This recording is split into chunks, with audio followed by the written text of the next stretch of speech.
I would see this coming in more as an oh shit card, a big old shit button. This cleric gets surrounded.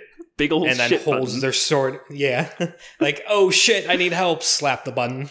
Is it covered in shit? No, that's kind of gross. Okay. That wouldn't be a helpful button. It's to get you out of shit. It does not bring shit in. Welcome to Monsters Multiclass, your Dungeons & Dragons fix. I'm Kevin Odie. I'm Jared Bornagle. And I'm Will Meldon. And we'll be hanging out with you for a while to talk about anything and everything D&D related. On this episode, we are taking a quick look at the optional class features for clerics, and then the bulk of the episode will be on the order domain added in Tasha's Cauldron of Everything. The optional class features also part of Tasha's Cauldron of Everything. So, let's dive into it. Forgot that. In our head, it's obvious. Like, of course we're doing Tasha's, but, you know, people don't know our recording schedule, so. And shame on them for that. As Kevin said, we're going to start off with the optional class features. So just a couple of things added in for clerics, starting off with some new spells, or at least new spells that they have access to. Looking at really just the bulk of them start off as auras, things that paladins normally get, spells that paladins are normally the only ones who get, and it looks like they open that up a little bit. So at third level, they get Aura of Vitality, and then Spirit Shroud, which is a brand new spell in Tasha's. Then at fourth level, Aura of Life and Aura of Purity. Again, used to be only paladins who could get that, maybe aside from a couple of oddities here and there. Fifth level, Summon Celestial, sixth level, Sunbeam, eighth level, Sunburst, and ninth level, Power Word Heal, which is like really weird that wasn't already a cleric spell. Mm-hmm. It's just Bard. Yeah, that's the only one who gets I didn't realize that, yeah. And interesting. Bards don't even get, well, I might be wrong here, but I don't think they get too many healing spells otherwise. It just seems out of nowhere, where it's like, yeah, that's the Bard spell. Clerics don't deserve Power Word Heal. They get enough. Right. Yeah, ninth level spell, one action. Creature regains all hit points and cure to basically most conditions. You're right. It's just not very good. It's not amazing. Not for ninth level. They don't need it, and I think that's a fair way of putting it, because there's the seventh level heal spell, I believe, that does just about all of this anyways. I think it's like and 70 the ninth level hit mass points. heal, which they do get, which is 700 hit points. So right. Your full res just doesn't stand up. Yeah, I guess it was one of those where they're like, well, there's no reason for them not to have it, so we'll go ahead and put it on their list. But yeah, you're probably going to take mass heal. These are also ninth level spells, not coming online until 17th level. Right. At the earliest, so it's... Which is why I was glad that they put on the Aura of Life and Aura of Purity, those fourth level spells, because those, again, used to be locked to paladins, and you just wouldn't see them, because paladins have a hard time concentrating on spells. It's not their main focus. They generally don't get up to the point that they have fourth level spells. And putting these on cleric seems like a perfectly good spot for them. And they're not bad spells. They might be a little bit situational, but now the situation might actually be able to have an answer to it. Right. For sure. And Aura Vitality, I like. And I did not realize until I saw it on this list that clerics did not get that. That's the one. Within 30 feet of you, you have this up for a minute. And then as a bonus action, you can have a creature, including yourself, regain 2d6 hit points. You can just do that every turn for a minute. Yeah, and it sounds really strong. It is really strong, actually. But I think the fact that it's concentration and that clerics are going to be really fighting with what they're concentrating on most of the time anyways, the only reason why I might not like this being on the cleric list is it's a little bit broken out of combat. A little bit. A third level spell that over the course of a minute you can basically give out 20 d6 HP. That's really strong for out of combat healing. But yeah, I think if I've figured out anything when it comes to D&D 5e, this is the one thing I know, is that the designers don't really care about out of combat healing. Between short rest dice are almost never fully used. And as we've said before, if you have 10 minutes, you have an hour most of the time when it comes to D&D as a whole in normal adventures. So it's strong, probably not the end of the world, but it always leaves a weird feeling in my stomach. Yeah, I'm with you on that one. Yeah, then you got the, it was a ranger spell, and I think druids get it. Healing Spirit, I think? Correct. Is the one where you have to pass through its space. So yeah, you can like conga line and just like walk in a circle and get a whole bunch of healing back for a large amount of people. I think they put something, they eroded that one a little bit, so it's only like once per turn or something, because before it was after just healing the number of times up to your spell modifier. Oh, wow, that's away. A really big nerf. So you're saying like it could only heal up to, if you have like 20 wisdom, it can only heal 5 times? 1 plus the spellcasting ability modifier. So let's be generous and call it 6. Sure. That's so it could heal 6 a lot times. different than hundreds of D6s. Yeah. Literally raining D6s and healing. Then as for the stuff like the Sunbeam and Sunburst, definitely interesting. I have no issues with those being cleric spells. I don't think that clerics were having a hard time finding damage spells at higher levels. So to me, it just doesn't matter. It's not bad. It's not good. I know Sunbeam's a cool spell. You got to use it the other day, Will. Yeah, it's a great spell. I kind of disagree. Clerics don't have the greatest selection. These are reasonable additions to it. I think they actually fit better as like a light cleric. It would make a lot of sense for these to be there, but because the specific spell lists are lower level, you never get to see this stuff. So this is kind of like a happy in between.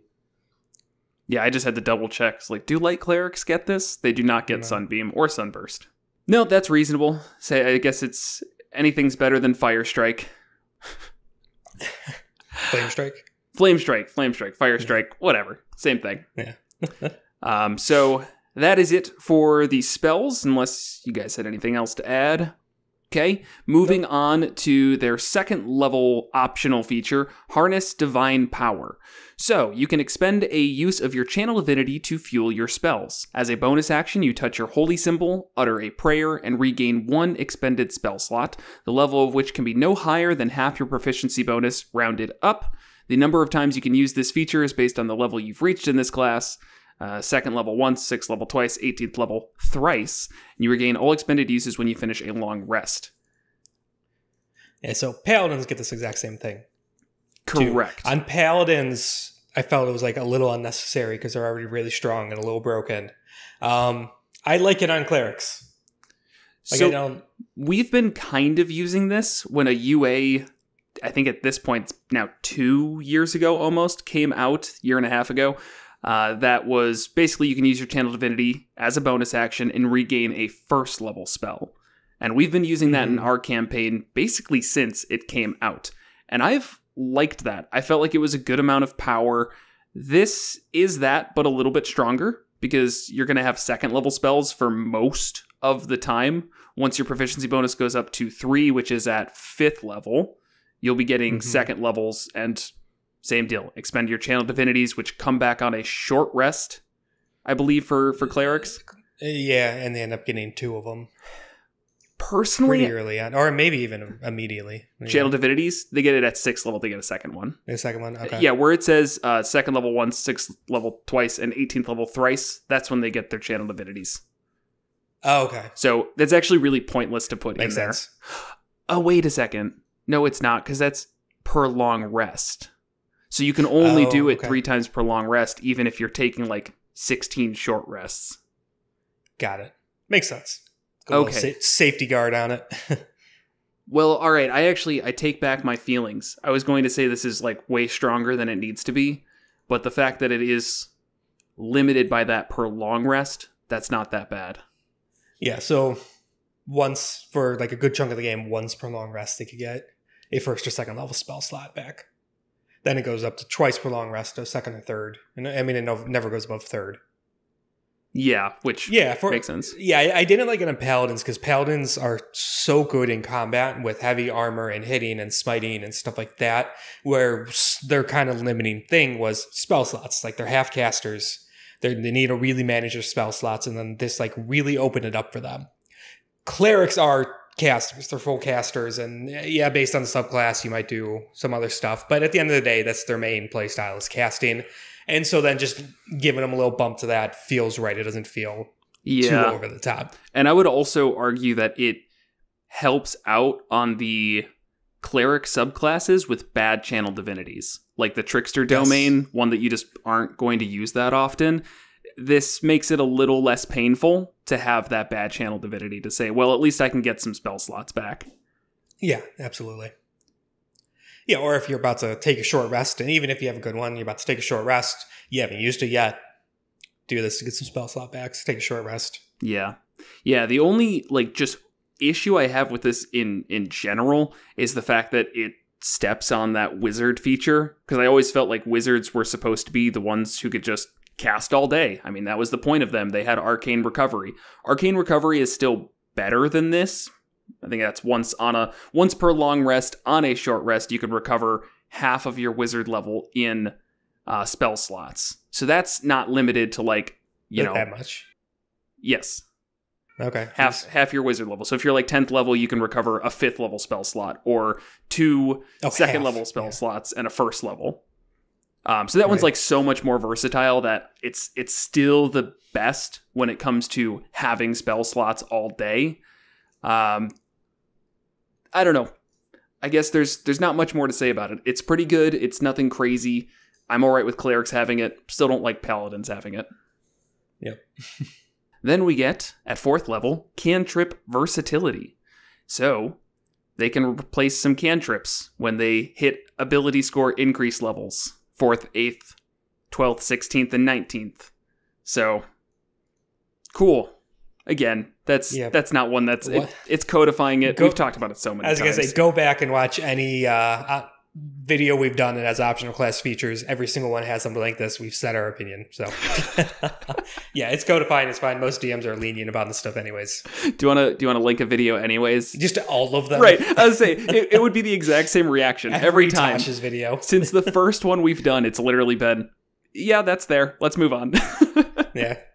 8th level, though, we get Blessed Strikes.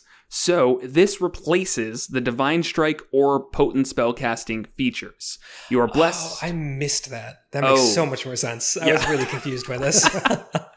So you are blessed with Divine Might in battle. When a creature takes damage from one of your cantrips or weapon attacks, you can deal 1d8 radiant damage to that creature. Once you deal this damage, you can't use this feature again until the start of your next turn. So personally, I don't like this. Because right now, we've talked about it before, where clerics, 8th level, either Divine Strike or Potent Spellcasting, is really kind of telling you how this subclass is played. And this just takes away any of the uniqueness. And I feel like everyone's just going to end up always using Blessed Strikes and always just taking the extra 1d8 radiant damage on cantrips. And it just removes I think what made the heavy armored clerics feel so brawly and unique. It's just saying, no, okay, now you can still have your heavy armor, but you're going to be casting cantrips, because cantrips are better than melee in 90% of situations. If you just have one attack, yeah. Right. Because you're not getting the additional bonuses. Yeah. Yeah, my initial read, I missed that it replaced it, so I thought this was another addition to it. I was like, that's really weird. Right, everybody was sitting here just clerics just don't get enough damage. They're not good. Yeah, I'm with you. Feels unnecessary to wipe that away and just say, yeah, it doesn't matter. It doesn't matter your subclass, your playstyle. You could add it to melee or cantrips. And you don't even have to choose. This is literally giving you the option for it to be either one. At any time, So if you think that now melee's better, great. Then you still get the 1d8. If you think the cantrip's better, great. You still get the 1d8. It's almost too much freedom for just, clerics across the board. Right. So potent spellcasting is your wisdom modifier to cantrips. It's a little different. That's right. That's true. Then Divine Strike, that's 1d8 and then of a type of damage. 4 just does fire and stuff like that. And Divine Strike also goes up to 2d8 at 14th. Yeah, I think I would just skip this optional one. Say that one more time, Kevin. I think I would just skip this one. Like, if I was playing a cleric, I think I would skip this optional feature here and just go with whatever the subclass gives me. The consistency of... Well, then again, I mean, it is better just have the option. Well, if it makes you feel better, Kevin, I will take away your any chance you have to debate it. I don't think I'd let this fly at our table unless somebody really felt like it was necessary and they wanted to fight me on it. It's just it's not doing anything that's helpful. It's not like taking a feature that we've all been like, wow, this sucks. This has always been limiting, and now it opens it wide up. It just takes away anything interesting about that subclass, I feel. Right. But again, if in like 2 years you want to play a cleric and this is really important to your build, I'm sure we'll talk about it. Right. And that's it. That's all of the optional features. So nothing major. I don't think clerics needed any major overhaul anyways, so. No, they could have had 0 optional features aside from that cantrip versatility, and I don't really think I'd have fought it too much, but I have been enjoying just the using your channel divinity to get a spell slot back. Yeah. So, don't mind that one. So, now we get into why you're all really here. Unless you really wanted to hear about optional features, but that's besides the point. Let's talk about the order domain.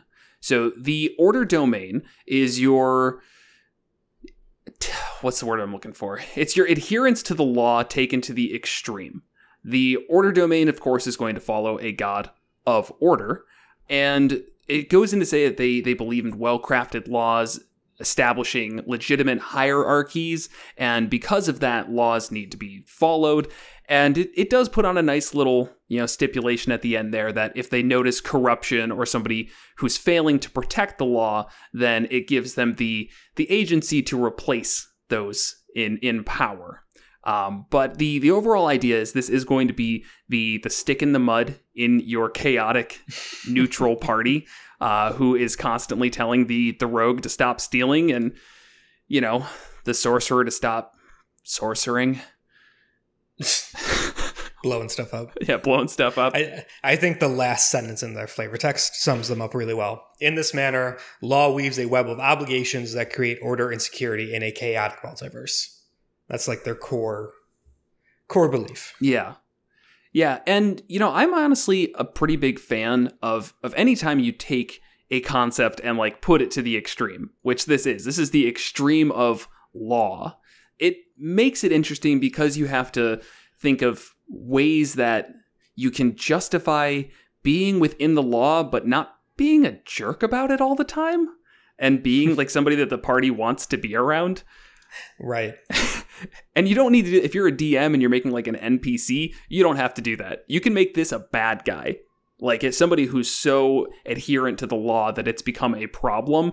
That's cool. And like a very good villain potentially. But as a player character, it can be pretty interesting. Like Futurama's Santa Claus. Yes. That's the exact character I was thinking when I read this first. Not Judge He's Dredd, not like a Warhammer 40k. Futurama Santa Claus. Yes. Robotic Santa Claus who got a naughty and nice parameters, got programmed too high and judges harshly, and then hands out punishment in the form of violence. It's the logical conclusion of Santa Claus. Yeah. So going into some of the mechanics here, we get some domain spells.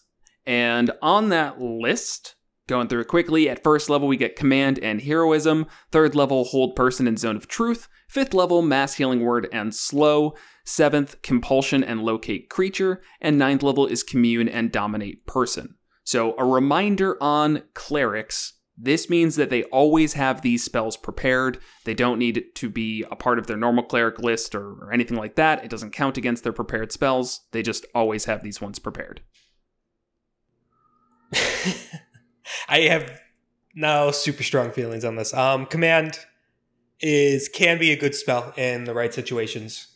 Needing someone to freeze who's running away, drop something, stuff like that. It's just a one action thing, or it just uses the reaction, right? do they have to use their reaction, are you saying? They use their next action to do your command. Right, okay. A hold person is one where it always sounds really like a really good spell, but I feel like it always falls short because it's just humanoids, which is very limiting. And a lot of times it just, you get it off once and nobody's there to hit, and then they pass their save. And yeah, it's kind of situational. I think it's over the course of a campaign that has a lot of human enemies, it's pretty good. But most D&D campaigns, you fight dragons and you fight dungeons, and that's about it, and those aren't humanoids. They are not. Zone of Truth, it's like, yeah, okay, that makes sense, it's on the list, but I don't think that spell ever gets use anymore at our tables. It's one of those spells that it's like, let's go to the inn, I'll prepare it tomorrow, this will be useful. Right. You get to save one fake inn night if you have it already prepared. You get to save a time skip. Hooray. Yeah. Right, because it's already on the cleric list. So. Right. I do very much so like the spell Slow. And that's that can't be upcast, though. Oh, that's right. It doesn't need to be. You alter time around up to 6 creatures of your choice within a 40-foot cube within range. So that's, Slow's a great spell. Never mind. Just -2 to AC and to dexterity saving throws. They can't use reactions, and they can either use an action or a bonus action, not both.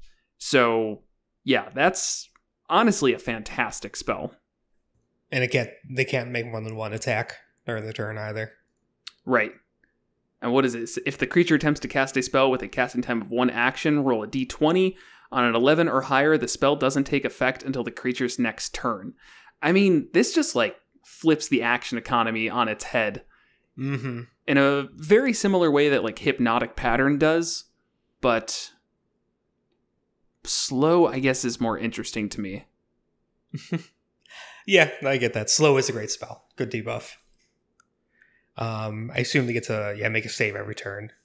Yeah, whereas Hypnotic Pattern, they don't. So Hypnotic Pattern, right, I think, really wins out. The only difference is that this can be cast, on your immediate area. You can choose 6 creatures around you. Hypnotic Pattern is okay, great, they're all grouped up. I'm within range. The stars have aligned. This one's more just fire and forget. Right. And then, just going up through the rest, I don't see much that really stands out to me as anything too amazing. I mean, Commune is a good spell at 5th level, but it's one you can prepare anyways. So why does it need to be always prepared? Right. Dominate Person could be a good spell. Not quite as good as Dominate Monster, but same sort of situation as. Yeah, it gets person. Even harder for this because I don't think Hold Person requires them to be charmed. Yeah, it does not charm them. Dominate Person charms, and as you get higher up in the levels, there's a lot of things immune to charm. Right. Just all elves, right? Are elves immune to charm or resistant? No, I don't think so. I think it's just resistant. That's sleep, bro. Sleep can't be put to sleep. So they're immune to sleep. They're resistant to charm. I'm not sure. Well, now I'm going to look it up. Fey Ancestry. You have advantage on saving throws against being charmed, and magic can't put you to sleep. Okay. I did it. I looked it up. All Good right. So, getting into their leveled features, bonus proficiencies at 1st level. They gain proficiency with heavy armor, and they also gain proficiency in intimidation or persuasion. So, heavy armor. Heavy armor is always nice, yeah. Intimidation or persuasion, I see making sense with this. Be able to kind of coerce people into your view of order. Yeah, this one, those skills always do become a little bit difficult, though, for non-faces, because they are modified by charisma, and your bard's always going to have persuasion if you have a bard, and they're going to have, plus 10 to it or something crazy, and you being the little cleric with maybe +1 to your charisma and proficiency in it might have +4. So it's cool when it comes up and works out, but it's not always going to, and you're usually better off if you can plan this out beforehand, having the person who is good in these situations handle it. So next up, Voice of Authority. Another first level feature. You can invoke the power of law to embolden an ally to attack. If you cast a spell with a spell slot of first level or higher and target an ally with the spell, that ally can use the reaction immediately after the spell to make one weapon attack against a creature of your choice that you can see. If the spell targets more than one ally, you choose the ally who can make the attack. So just to give a real world scenario, you cast Bless, you put it on 4 people, you say Barbarian gets to use their reaction to attack, and then they do so. So before we get into mechanics, flavor, it doesn't quite feel like it fits to me. Yeah, I mean, I guess it's like a leadership thing, or like a leadership ability, which isn't directly order, unless it's establishing that this cleric is indeed the boss of the party. Right, but nothing about the flavor says that. It's just like they want to fight to keep logic and order. But then the mechanics and like getting intimidation and persuasion and command and compulsion kind of are leaning towards that. More like, yeah, they're the boss. Yeah, I'm not entirely sure if I could think of something better or a way to rework it to have it fit the flavor more. But I get what you're saying. It's not. It doesn't completely hit the mark in that regard. But being able to give an ally a free attack is obviously great. No limit on it per day either. No. It's just limited by it has to be a first level higher spell that targets an ally. So if you're casting stuff like Spirit Guardians or whatever and different things like that, nothing's happening. A lot of times if you're healing, unless you're a life cleric, you're not doing it in combat. It's more afterwards to like kind of help get people back up and things like that. And then it doesn't really matter. So I can see like starting out, getting Blast, giving someone a free attack. That works out well. And if Bless drops, I mean, concentration's a thing. So you might need to recast spells. Now, just out of curiosity, how would this interaction work? Somebody goes down and then you get them back up with, cure wounds or whatever. When they come back, do they immediately have their reaction or do they not gain their reaction until their turn starts? I think they would have it. Okay, so you could, get somebody back up and they get to make an attack, probably at disadvantage because they're prone. Right. Unless you have something else going on. But that could be nice, I guess. Sometimes when you're dead and you get health, you want to just lay low though. You're like, don't look at me. I'm not a threat. Right. But interesting interaction at least. Yeah. I just think it's a little too situational. I think it's not going to come up a ton.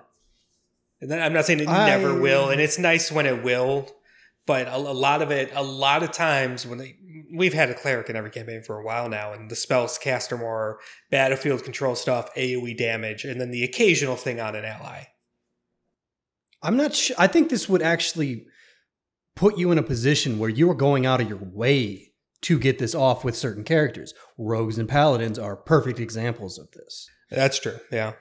A healing word is not that good if somebody's not on the ground, but it is if you can get a smite or a sneak attack out of it. Right, I forgot about bonus action spells. That's a really good healing point. Word, yeah. Bonus action healing word somebody. Okay. Right, and you can be a little more loosey-goosey with your spells as well because you're getting some back with that Channel Divinity ability if you're taking that optional feature. That's a very good point, yeah. Spoiler alert, their Channel Divinity is not the best. Oh yeah, that's right. That's up next. Good segue, Will. So at second level, they get the Order's Demand Channel Divinity. So you can use your Channel Divinity to exert an intimidating presence over others. As an action, you present your holy symbol, and each creature of your choice that you can see or hear you within 30 feet of you must succeed on a wisdom saving throw or be charmed by you until the end of your next turn or until the charmed creature takes any damage. You can also cause any of the charmed creatures to drop what they are holding when they fail their saving throw. So you're saying this isn't very good, Will? No, I'm saying that it's not the best. It's not. It's okay. Okay. Sure, it's not the best. I think the disarming of everybody around, this overall is a class that works really well against humanoids and not great against beasts. So I don't know if that's something to consider depending on the campaign you're going into. There's still a lot of creatures that are not humanoids that this would be good on.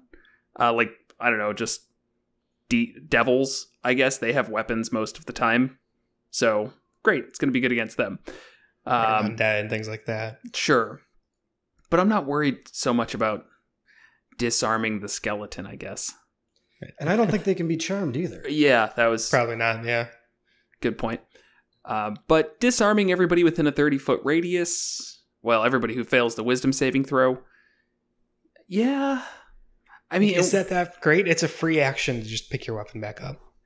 It's depending on the action economy, or not the action economy, the initiative order, which is never a good answer. Order. That's never a good answer because, yes, the paladin or whoever, I don't know, your frontliners could pick up the weapons, I guess, as their free action and say, no, I've got it. You've got no weapon now. And then that NPC is screwed. Okay, that's cool. Even if you get that on like one or two people, I guess it works out well. Yeah, I mean, you could kick it away. I would see this coming in more as an oh shit card, a big old shit button. This cleric gets surrounded. Big old and then shit holds button. Their sword. Yeah. Like, oh shit, I need help. Slap the button. Is it covered in shit? No, that's kind of gross. Okay. That wouldn't be a helpful button. It's to get you out of shit. It does not bring shit in. Gotcha. Okay, the clarification was necessary. Yeah, dangerous situation, surrounded around, and they throw their sword into the air, and it glows a bright white light, and all of the creatures kind of get stunned and charmed for a minute and drop what they're holding, and now the cleric can just walk away, because if they are charmed, they can't attack the cleric. Yeah, so you don't have to... Then again, they can also just disengage. And not rely on a save. Wow, that's a major wrench in this one, isn't it? They could just disengage. Yeah, so just to clarify, because we haven't specifically said it, if a creature is charmed, a charmed creature can't attack the charmer or target the charmer with harmful abilities or magical effects, and then the charmer has advantage on ability checks to interact socially with the creature. Specifically with this one, it is for 1 round until the end of your next turn, or until they take damage. So it's basically 6 seconds. I guess if you do it at the beginning, technically, you could have 12 seconds. But so you're not going to use this to charm someone in a social situation to try and convince them of something, because it's just going to wear off. Yeah, that would be too short. I was going to say that would be kind of cool if you were doing the only way I could see using it in a non-combat situation, which has come up in our campaign, so I can say this, is if you need to quickly convince a crowd of something. If you're in a crowd of rioting peasants, let's say, and you use this, it's a good way to get everybody's attention, and you just say, hey, stop what you're doing. And, you get advantage on that persuasion or intimidation roll. Okay, that's cool. Yeah, I like that. Hostage situations. Yeah. Sure. Hostage situations, yeah. Quickly charm them.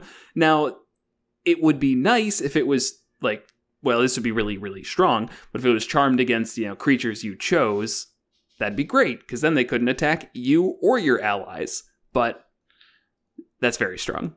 Yeah, so there's definitely uses for it. But you are correct, Will, in saying that it's not the most amazing one ever. If you could combine it, though, with, let's say, frightening them in some way, then this becomes really, really strong against humanoids if they have to drop their weapons and run away.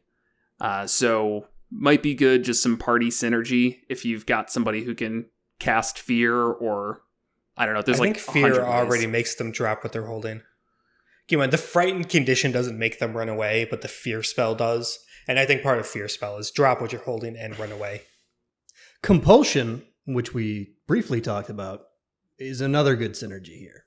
Because they autofail it on if they're charmed. Compulsion. Oh, well, while you're looking that up, I will say I looked up fear. You do not drop what you're holding. Yes, you do. The fear spell. Each creature in a 30-foot cone must succeed on a wisdom saving throw or drop whatever is holding and become frightened. You're right, sorry. Then the fear spell is unique. While frightened in this way, they must dash away and things like that. Did you look up the condition? Of frightened? Or did you just not read it? Yeah. Oh, no, I just misread it. Oh, okay. Classic us. Yeah. So compulsion will make them move. So you do have that in your repertoire. And so since it lasts until the end of your next turn, you do have the chance to get a spell off. That's true, yeah. But by 6th level... Is that you trying to segue into the next one? Kind of. Okay. Well, before we do that, I'll just say to anybody who is listening, if there is a combination for that Channel Divinity to work really, really well, like a follow-up spell that makes it awesome, let us know in, wherever you can let us know, Twitter, Reddit, all of those places, because I'm really curious on that one. Comments. Yeah, YouTube comments, that's right. I actually do read those. To the detriment of my mental health. Embodiment of Law at 6th level is you have become remarkably adept at channeling magical energy to compel others. If you cast a spell of the enchantment school using a spell slot of 1st level or higher, you can change the spell's casting time to 1 bonus action for this casting, provided the spell's casting time is normally 1 action. And you can use this feature a number of times equal to your wisdom modifier and regain all expended uses of it when you finish a long rest. Really quick thing about this, surprised it's not proficiency bonus, because that seems to be the go-to in Tasha's. They actually brought back the main ability stat. But with a whole bunch, I didn't realize this was my first read-through, a whole bunch of their domain spells are enchantment. Yes. Yeah. Which is nice. Yeah, so casting Command as a bonus action, which is a really low-level spell, they're already charmed, right. So charm doesn't do anything around saving, like failing your... Oh, wait. Can't attack the charmer or target the creature with harmful... Yeah, okay, so you don't get like advantage on spell saves against them or something, or they don't get disadvantage on spell saves. There are spells where you auto-fail if you're charmed or abilities that are out there. I'm blanking on them. There's not like a good way to just look that up, so... But like Bless is enchantment, a bonus action Bless. At the start of combat's amazing. Oh, that's enchantment. That's nice. Really hard. That's hard to pass up. Command, as you said, just motions. Hold person even becomes more viable as a bonus action instead of a full action. Yeah. To add on to Command a little bit, that's a 1st level spell. If you upcast it, you can target multiple creatures. So if you stop 5 creatures around, have them all drop their weapons, and then you have them flee, that's a combination to get them to run away.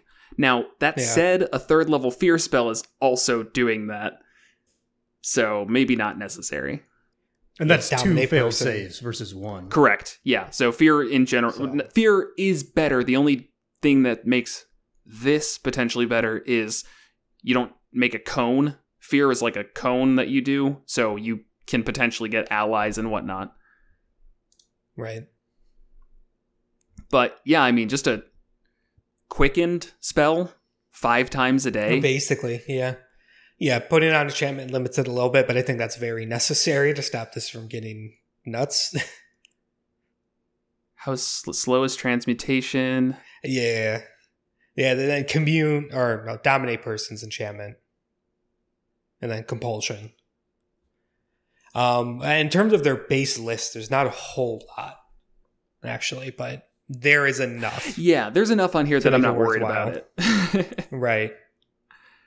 Zone of Truth as a bonus action. I mean, come on, guys. You need it. They never see it coming. In the middle of a fight, just boom, pop up that Zone of Truth. Don't you dare tell me lies. And then they say nothing the rest of the combat. So, anything else around that one? No. Okay. Any quips? You guys got any quips that you've got stored up? Pre-written ones? No? That's not our style. It's not your style, Kevin. I've been lying to everybody for years. At 8th level... Writing jokes. Yeah. 8th level, we get Divine Strike. So, I guess we kind of talked about this one with the optional feature, but for this, it is infusing your weapon strikes with divine energy. Once on each of your turns, when you hit a creature with a weapon attack, you can cause the attack to deal an extra 1d8 psychic damage to the target, and when you reach 14th level, the extra damage increases to 2d8. So this is pretty obvious. They get heavy armor. This is a melee-based cleric. The psychic damage is kind of cool. It makes sense with the subclass. Hurt your brain. Yeah, no, it's fine. That's all clerics get this, or the potent spell casting. This one definitely makes sense to me for more melee. So just to check on that, back to the optional class feature, would that damage go up by a d8 at 14th level? No. Okay. So yeah, really... That's the only disadvantage. Yeah. Okay. Then yeah, nothing else on Divine Strike. It's good. Yeah. I just realized what the order domain I think is supposed to be. Oh. They're cops. They're just cops? They're Judge Dredd, bro. They're like cops or bounty hunters, that sort of thing. Look at the art for him. He's got the sheriff shield. Been on the screen. Yeah, he's got the sheriff shield. And there's literally a wanted poster tacked to the front of his shield. And then they get intimidation and or persuasion and like command and things like that. Embodiment of the law is the 6th level ability's name. Wow. We just got glossed over that. It's literally Judge Dredd's like line. I am the law. Okay, I've never actually seen that. It's on my Everybody list. needs to watch that movie. It's one of those like slept on ones. They think it's RoboCop, like the remake, and it's going to be garbage. It's not. It's great, and you should watch it. It's on the list. Is that in order? That's an order. I am the law. Yeah, first level ability, voice of authority. Yeah, we were being kind of dumb about not picking up on this. That's the intent. Their flavor text doesn't quite seem to fit that though. But no, because when I think of a cop, and I don't really think of them adhering to the law. There you go. That might be our demographic and political leanings coming out. Yeah.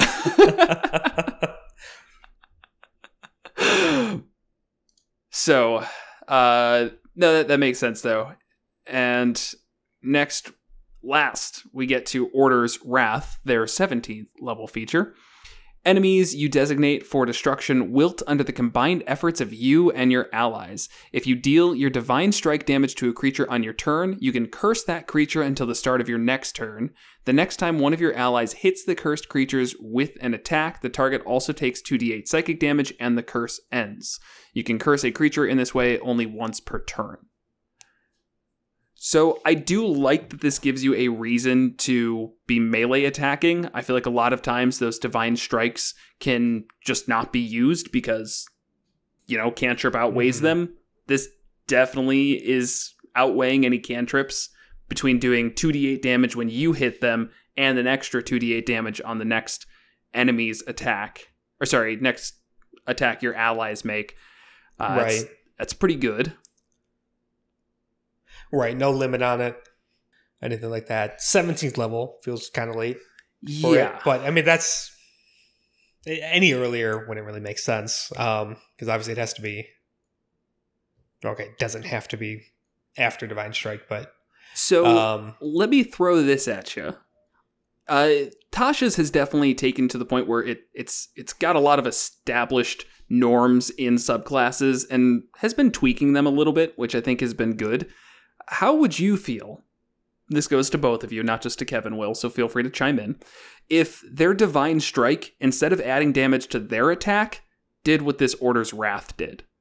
Where just the 1d8 damage, kept it in line. Where for Divine Strike, when you hit an enemy with an attack, your ally's next attack does an additional d8.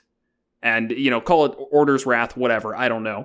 But that idea of taking the damage away from your strike and making yours a little bit weaker to make your allies maybe a little bit stronger next time, I feel like that to me it's good flavor, but isn't changing the damage output in any way.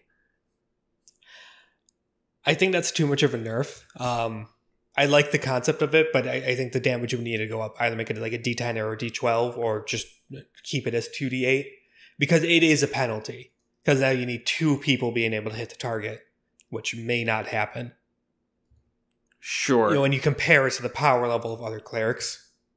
So if you can make it, it's a lot more interesting. I like it. It's just, I think the damage that your ally would do would need to be higher than just a D8. There needs to be a benefit to it.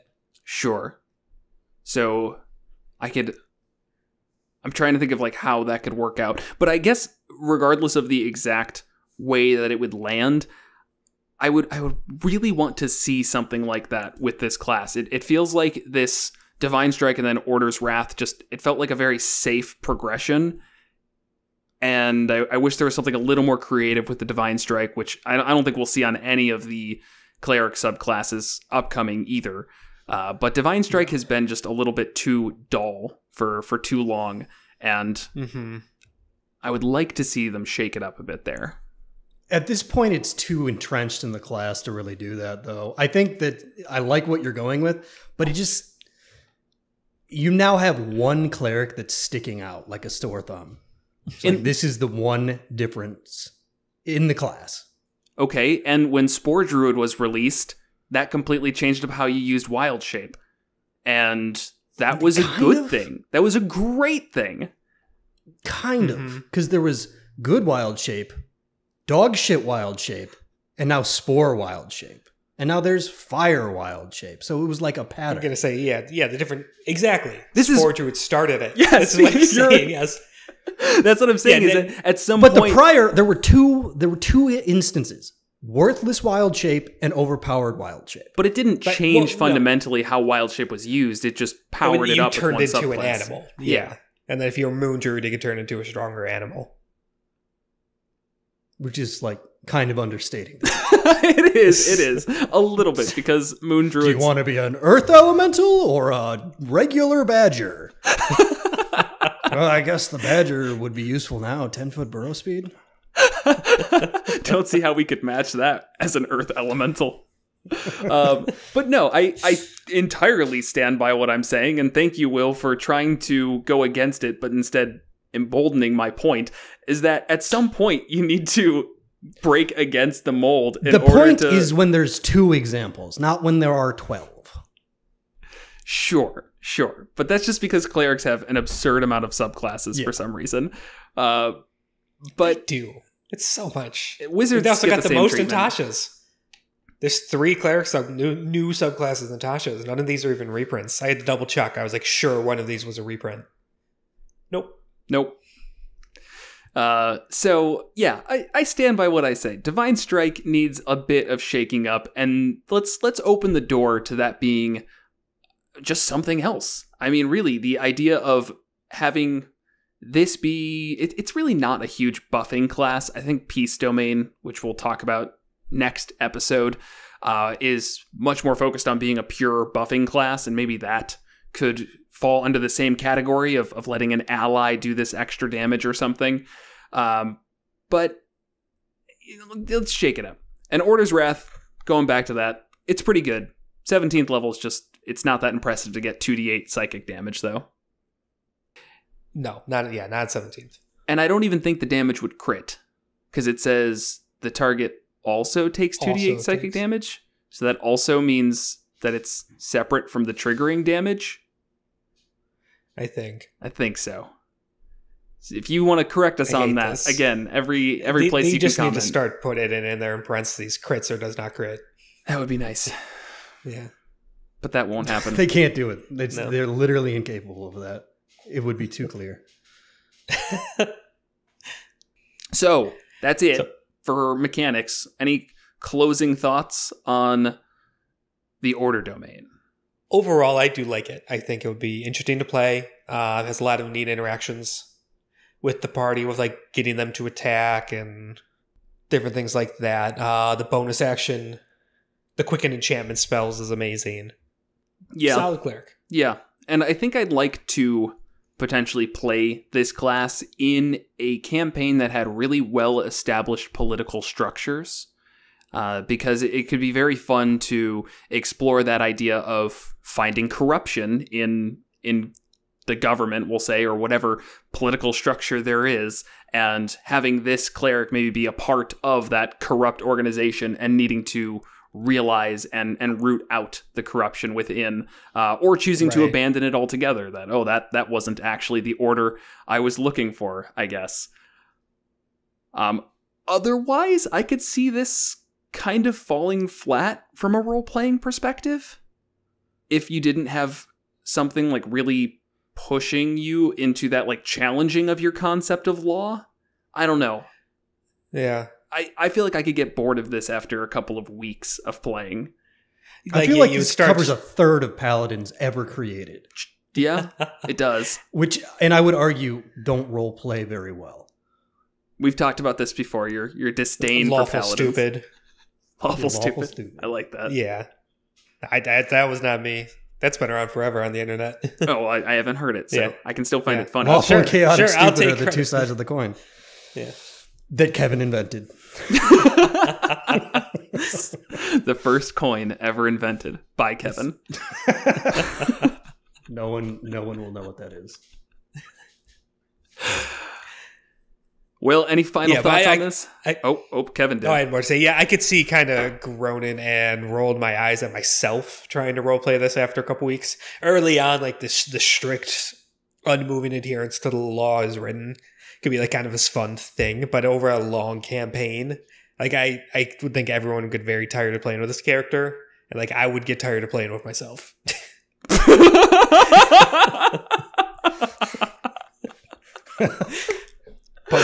But big old those are my thoughts too. I would get tired of playing with myself.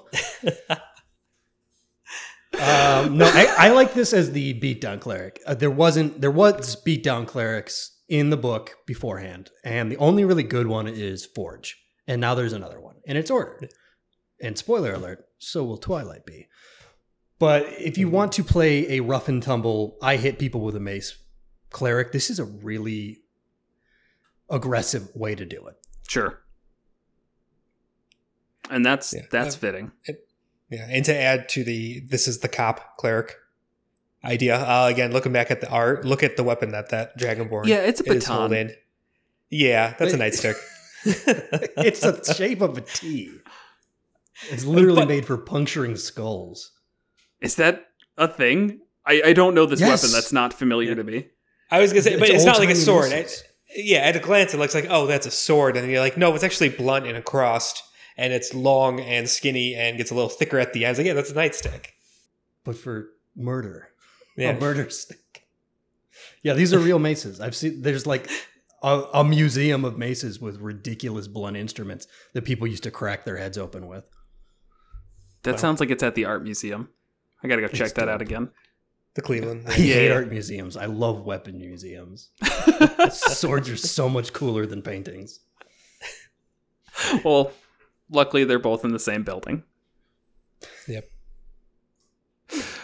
All right. Well, then let's go ahead and I don't have a good segue, so no good segue this time. But I gotta talk about one of our lovely affiliates. Let's go with Metallic Dice Games. Always a good one to go with because they got the dice that you crave, the dice that you need, and dice accessories. So, places to roll them, dice bags, cool things like that. MetallicDiceGames.com, and you can get yourself 10% off your order using the code MM10, which stacks with any deals they might have as well. So, get yourself some cool dice, help out the show a little bit, and if you want to help out the show in some other ways, I got some ideas for you. You can go to monstersmulticlass.com/support and see all different sorts of ways, like joining our Patreon, finding some of our other affiliates, or just leaving a review, because that's always super helpful.